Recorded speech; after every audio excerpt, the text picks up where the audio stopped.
Installing an EDSFF drive backplane.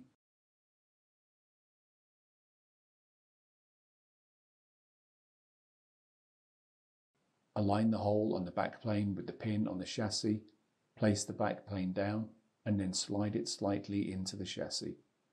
Fasten the screw to secure the backplane.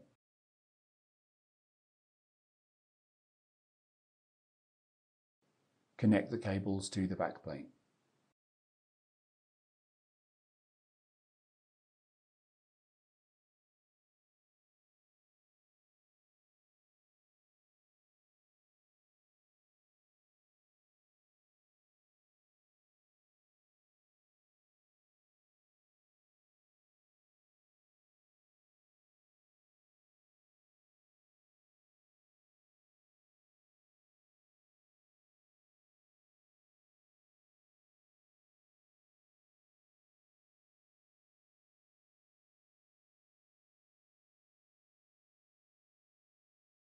Install the drive cages. Install the top cover. Install the drives.